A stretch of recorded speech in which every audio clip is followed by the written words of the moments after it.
ఢిల్లీలో రేగిన అజెండా అగ్గి తెలుగు రాష్ట్రాల్లో రచ్చరేపుతోంది. ముఖ్యమంత్రుల మీటింగ్లోని అజెండాపై రెండు రాష్ట్రాల్లోని విపక్షాలు రెండు వర్షన్లను వినిపిస్తున్నాయి. తెలంగాణలో రేవంత్ సర్కార్ను కారు పార్టీ టార్గెట్ చేస్తే ఏపీలో చంద్రబాబును లక్ష్యంగా చేసుకుంది ఫ్యాన్ పార్టీ. ఇటు తెలంగాణతో పాటు అటు ఏపీ పాలిటిక్స్ ను సైతం షేక్ చేస్తున్నాయి వాటర్ పాలిటిక్స్. ఢిల్లీలో జరిగిన జలశక్తి మీటింగ్ లో రెండు తెలుగు రాష్ట్రాల సీఎంల చర్చలపై తెలంగాణ పాలిటిక్స్ లో రచ్చ నడుస్తోంది.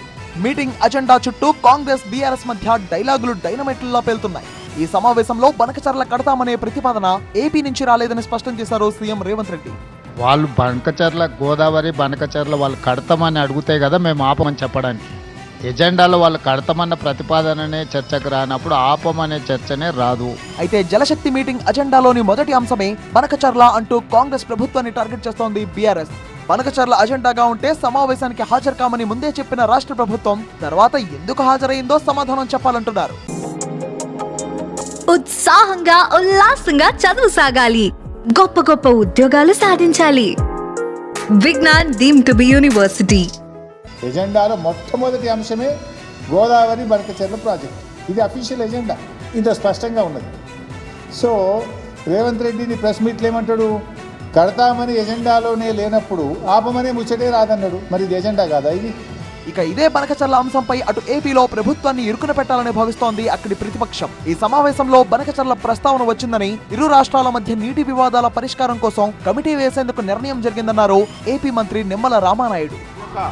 కృష్ణా గోదావరి ఇష్యూస్, అదేవిధంగా పోలవరం బనకచర్లకు సంబంధించినటువంటి ఈ యొక్క రెండు సబ్జెక్టుల మీద కూడా మరి ఇటు టెక్నికల్ అదేవిధంగా అడ్మినిస్ట్రేటివ్ ఆఫీసర్స్తో కలిపి ఒక కమిటీని ఏర్పాటు చేయాలని చెప్పేసి కూడా ఒక నిర్ణయం జరిగింది.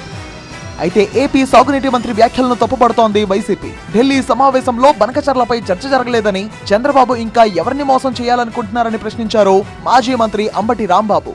రాయలసీమకు నీరిచ్చే ఆలోచనే చంద్రబాబుకు లేదని ఆరోపించారు. చెప్పండి, బనకచర్ల గురించి ఎక్కడ మాట్లాడారు? మాట్లాడుకోకుండా మీ రామానాయుడు గారు వచ్చి ధామ్ ధూమ్ అని చెప్పేసి ఊరికనే మైక్ ముందు మీడియా ముందు మాట్లాడటం తప్ప లోపల మాత్రం కిమ్మన్నాస్తే వాళ్ళు ఏం చెప్తే అది శుభ్రంగా బయటకు వచ్చేసినటువంటి సందర్భం. మొత్తానికి ఇటు తెలంగాణలో అటు ఏపీలో అధికార పార్టీలను ఇరుకును పెట్టేందుకు బనకచర్ల అస్త్రంగా వాడుకుంటున్నాయి ప్రతిపక్ష పార్టీలు. ఇటు అధికార పార్టీ నేతలు సైతం తగ్గేదే లేదంటూ కౌంటర్లు ఇస్తుండటంతో తెలుగు రాష్ట్రాల పాలిటిక్స్ ఆసక్తికరంగా మారాయి.